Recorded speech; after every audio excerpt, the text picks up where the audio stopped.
Welcome to episode 360 of the Postal Hub podcast. I'm Ian Kerr. Joining me in a moment is global delivery and e-commerce expert Michael Anderson. We are going to talk about the UK delivery scene and in particular Royal Mail's challenges and opportunities.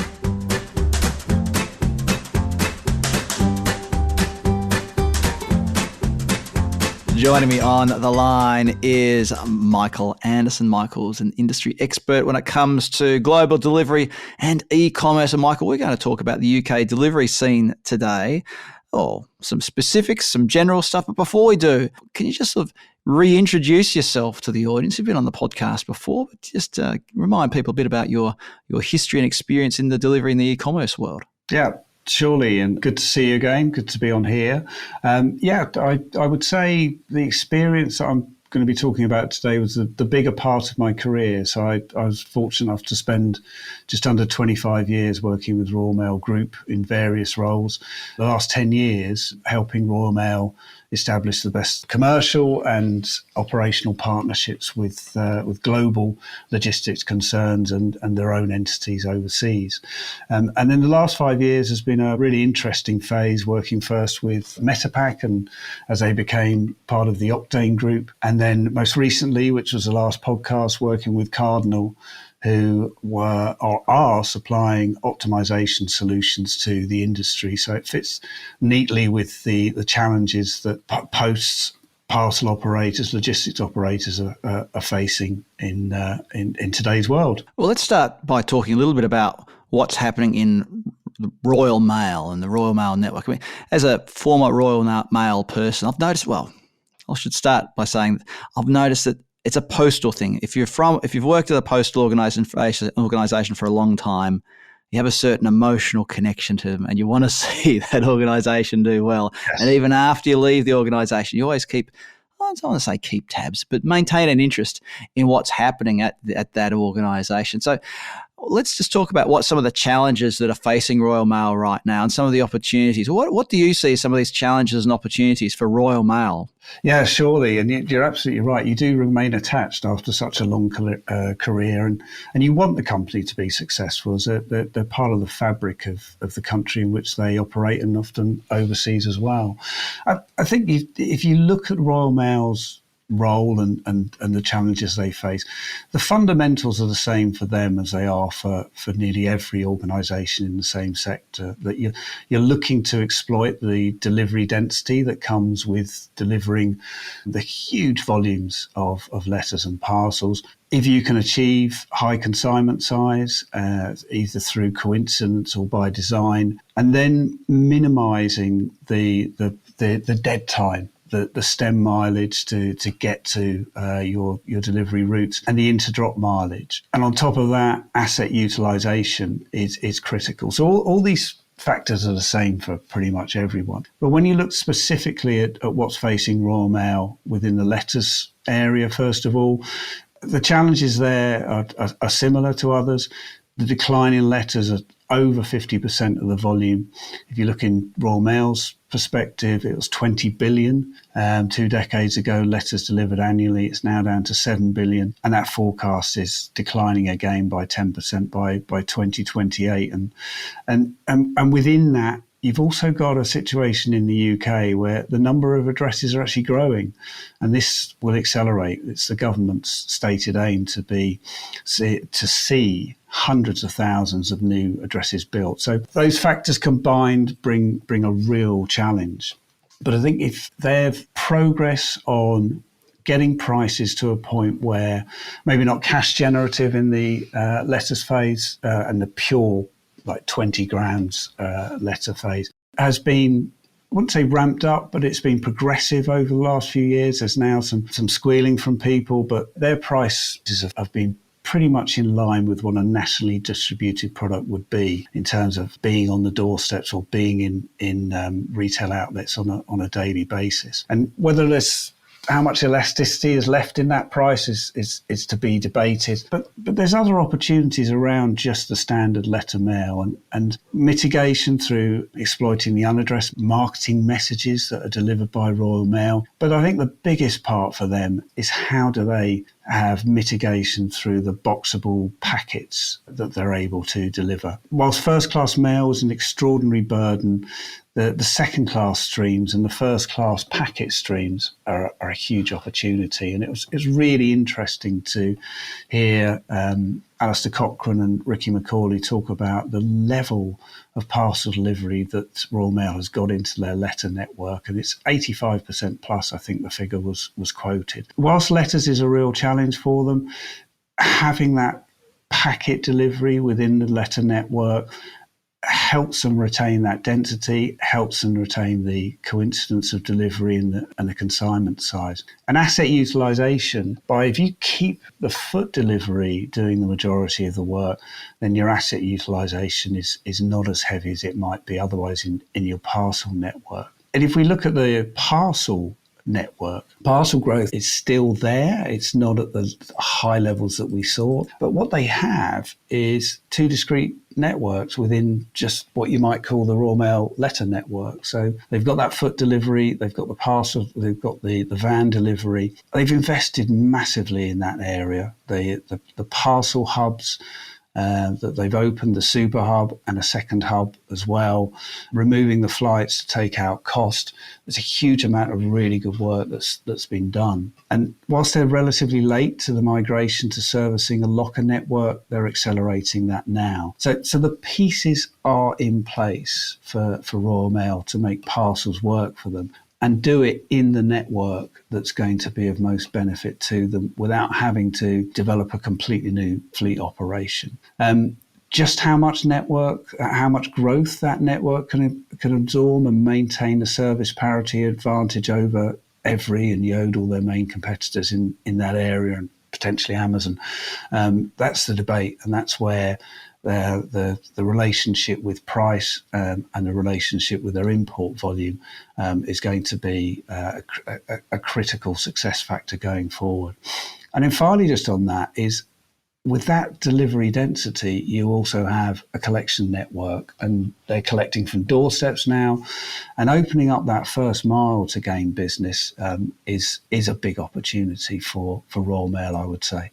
You just mentioned there the competitive nature of the UK delivery scene, and we're going to come back to that later on. Can you just clarify something for us, though, before we move on? You referred to boxable packets. Yes. Now, what does that mean in the UK delivery context when you're talking about boxable packets, particularly those that are being carried by the postie, the letter delivery person? What do you mean by that? Sure. So in terms of boxable, it's as it says. It will go through a letterbox. It doesn't have to be. It doesn't have to involve a human interaction to get the door open to actually deliver the item. So those boxable items are critical in that respect because the transaction is very, very straightforward. That's where there's still growth, and that activity allows them to utilise that foot network to its full degree. And so those are the kind of small packets that don't require a signature. You don't have to ring the doorbell and wait for someone to open the door. You can put it through the letter slot. Typically in the UK, someone will have their letter slot in their front door, yes, rather than having a freestanding letterbox like you might have in Australia or in the US or Canada and places like that. Anyway, I'm on the verge of getting bogged down in the detail, aren't I, Michael? A little bit. There's one final point on that, which is what COVID has done for all parcel carriers is a signature requirement is not what it was 4 or 5 years ago. So, and with digital enhancements as well, just taking a photograph of the front door and the item's gone through the front door is sufficient to effect delivery. So that's taken away some burden and made that stream ever more attractive. You mentioned letters when we were talking before, especially about how they're delivered by foot and some of the efficiencies that are there for piggybacking. Piggybacking, what's the word? But inserting the small packets into the letter delivery network. Let's talk about the USO, though, the Universal Service Obligation. There's been some talk over the last, 12 months, I suppose, about the USO in the UK. So what is really happening there? Why hasn't the UK government or really tackled this issue head on? Really good point. And without wishing to divert into the murky world of UK politics, I think if you look at the previous government, their focus was on, firstly, coping with COVID, but at the same time, simultaneously, they had to deal with Brexit. And how they managed to deal with that, or the impact of dealing that, meant that there was very little capacity for other legislation.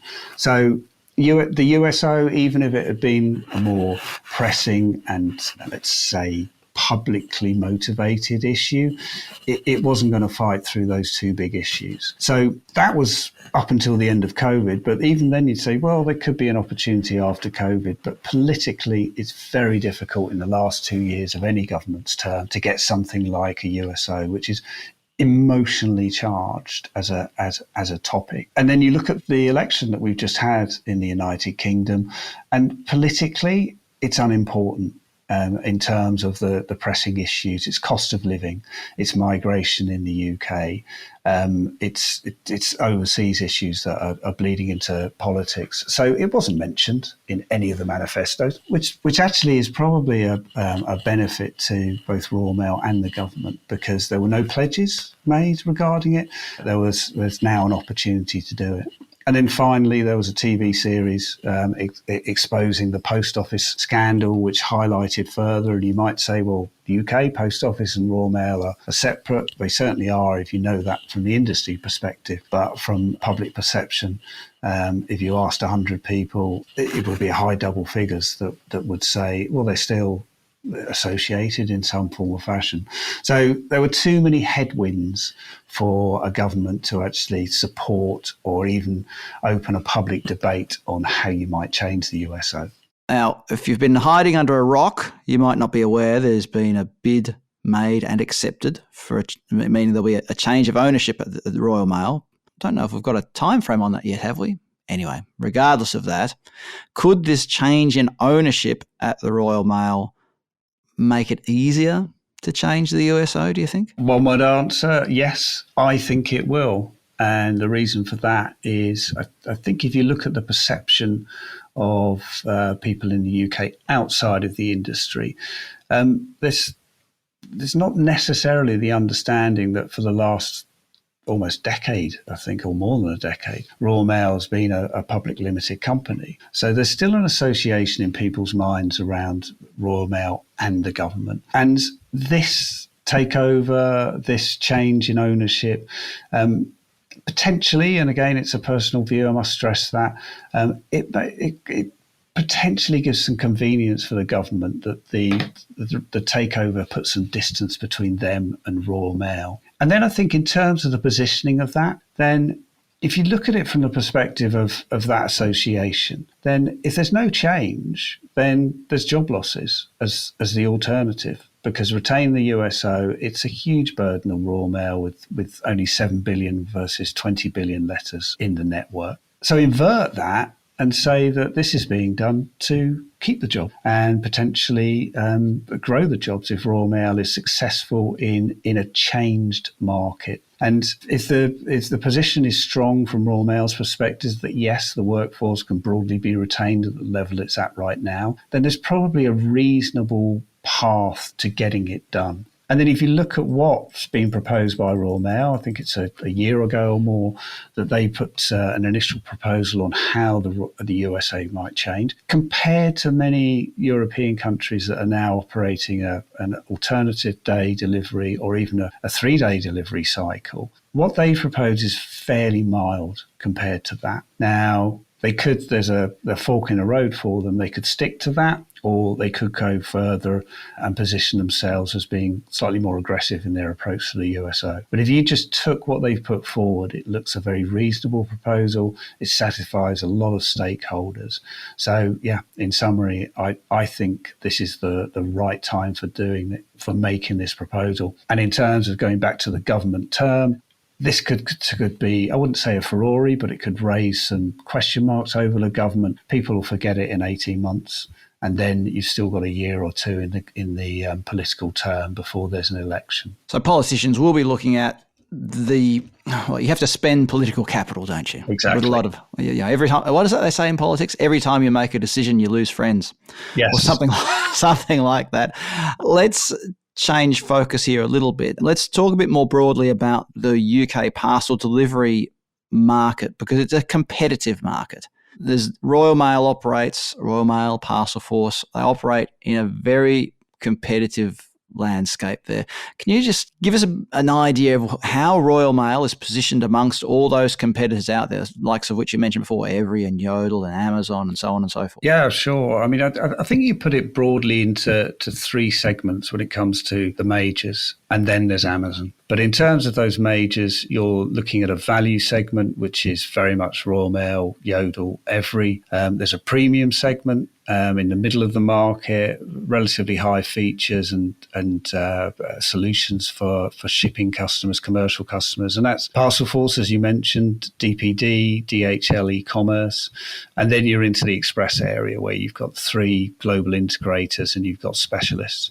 Now, not wishing to ignore others, you've got that additional segment of eco and urban couriers, the likes of Zedify, Finmile, etc. There's consolidation in that area because there's a lot of capital went into that, and with the market flattening and those entities not being able to service the market and many of them serving some of those carriers I've mentioned, that's consolidation and probably consolidate further. So break it down into three and you've got that value, premium, and express. And Royal Mail are very much in that value area and Parcel Force firmly in the premium segment. And I think I wouldn't say they're uniquely placed, because you could say that there's other crossovers, but they do very well, or are beginning to do very well in competing effectively in both. And there's already some elements of crossover between the two, and those networks, although separate in many respects, have the opportunity to focus, to draw on their strengths and cross-fertilize within that. So whereas the value segment is very much around volume delivery and satisfying the requirements of huge volume customers or channels, which Royal Mail does well. And then you've got the precision element that Parcel Force have invested in and compete relatively effectively against DPD. And that's where that segment that Parcel Force are playing in, where your opportunity for a premium price, you've got a higher average unit price. So even if your margin is the same as it is in the value segment, you're generating more cash per parcel. So they've done well in not merging, but in utilising both networks relatively effectively over the last couple of years, and we'll hope to continue to do that. One of the things I think is interesting in what you've just said is that those competitors to Royal Mail that you mentioned, Every, DPD, Yodel, and the others, are national.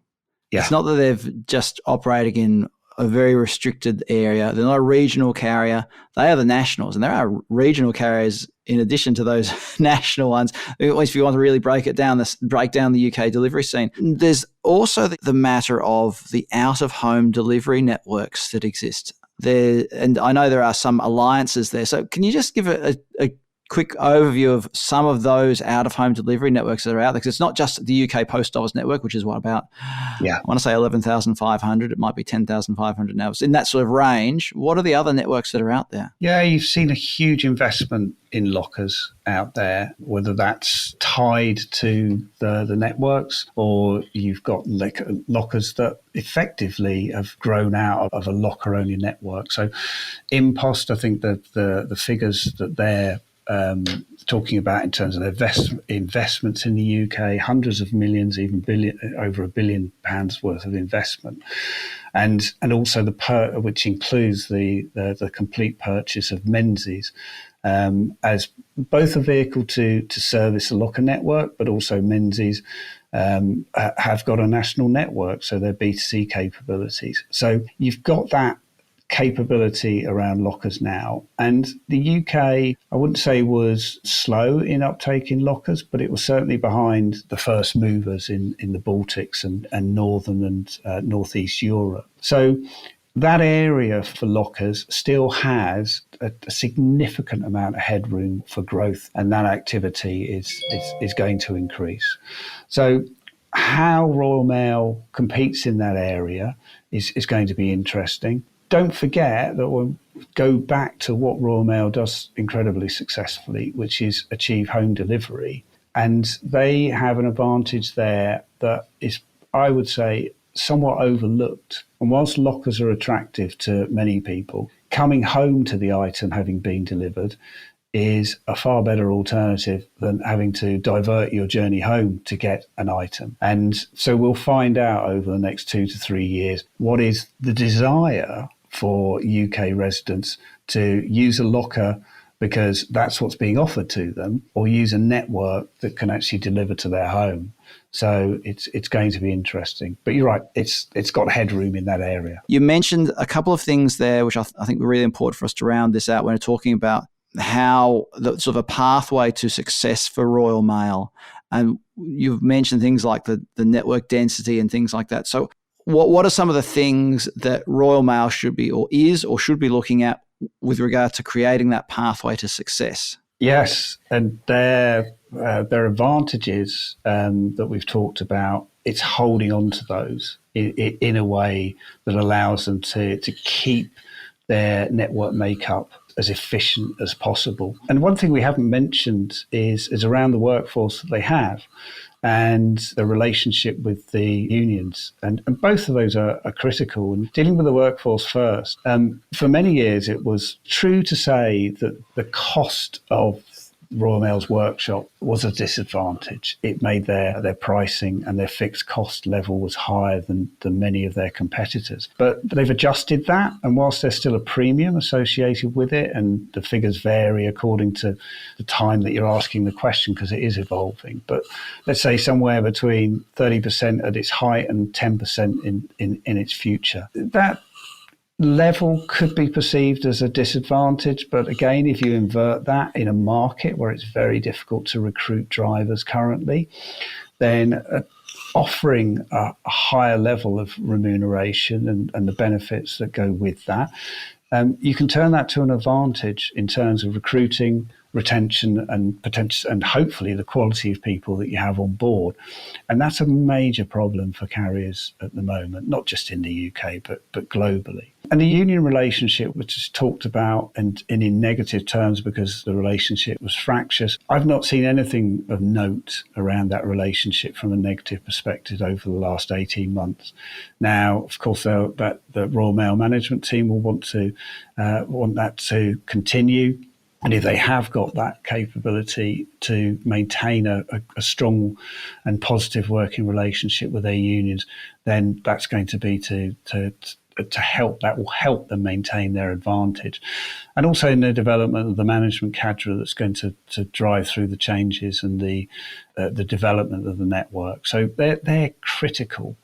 We've talked a little bit earlier about their cost levels, and in terms of how they remove some of the higher costs, removing flights, but the automation level that they've got. Now, letters has always been high, but in that packet element, they've got somewhere north of 80% was the quote I heard from your podcast with them. And that's going to be critical for them to maintain and grow that. And in one small piece that I noticed out of their trading statement for Q3 was whilst their parcel volume overall was relatively flat, but maintained in a difficult market, what was really positive was their tracked product volume. Now, tracked attracts a premium, and that a premium when translated into a network that's dense, a lot of that falls down to the bottom line. And then 19% growth in Q3, which I think I'm correct in quoting, that will help them from a cash perspective. So I think if they can maintain the growth in their higher value products within the letter network, then that's going to really help them exploit the value of that network. In terms of the other elements that they're hoping to see is SME and micro business growth, the doorstep and the PUDO collections that they can effect. Again, it's higher value, it's higher average unit price. So there's an opportunity there that I know they're looking to exploit, and they have done. Those are the majors. But then if you look at the areas that they would have to react to, if you maintain the foot base, the foot routes, then some of those are going to become less dense, but what can you do to potentially fragment them and keep those people on foot working the full working day without reducing the stem mileage or the inter-segment mileage? So there's challenges there, but if they can utilise their fleet well and keep that foot network and move between the dense areas, that will be good. And then finally, the industry is talking about the transition to electric vehicles. If you look at the scale of their estate compared to others, their capability to harvest renewable energy is higher than pretty much anyone. One final question then, Michael, before we wrap it up. Parcelforce and Royal Mail, you mentioned how the two different brands, they have sort of two different product mixes, would you call it? I mean, what's the future there? Do they continue to operate them separately, or what do you think? Yeah, interesting, because they are separate delivery networks for sure, and their processing centres are separate.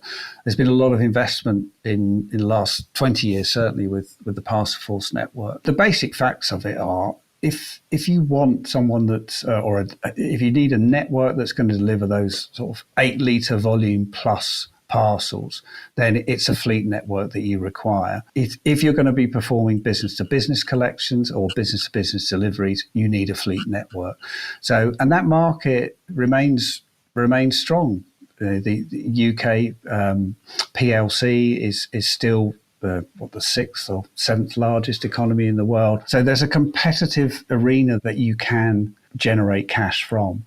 So Parcelforce's network can continue to do that as long as they continue to invest in the features. And as I mentioned earlier, what Royal Mail are able to do and will hope to exploit more is push some of the Royal Mail volume into that network. And the GLS network exporting from Europe into the UK, again, their volume is parcel. It's 8 litre plus items. So how do you deliver into that network? And how do you process within that network? Then if you have that existing network is already there. So I think there is definitely a place for it. The brand itself is a question, but I think it's a secondary question to the fact that if you're going to be competitive in that area and be able to, again, generate high levels of cash per parcel, then the Parcelforce network is one that I can see being retained, and I hope it is. You mentioned GLS there, Michael. We've hardly even talked about GLS, but Anyway, Michael, if people want to drop you a line or get in contact, having heard you talk about these things, how should people get in contact? LinkedIn is probably the best way of contacting me. I'm active on there, so be happy to talk about this further or talk about the industry in general. Always open to interesting conversations on a topic that's become my career. I'll put a link to Michael's LinkedIn profile on the episode page on thepostalhub.com. So if you go over to the Postal Hub website and go to the episode page for this episode, then you'll see a link there to Michael's LinkedIn profile. Michael Anderson, thank you very much for joining us on the Postal Hub podcast today. Thank you, Ian.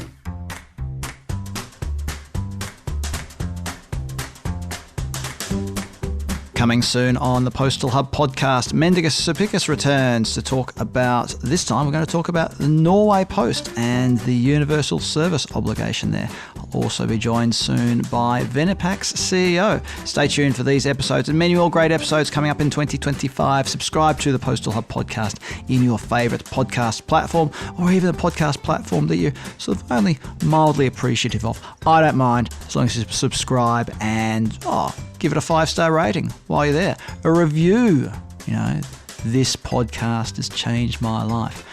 Or something less dramatic than that, if you like. What else can you do? You can subscribe to my email newsletter that I send out every time there is a new episode of the Postal Hub podcast.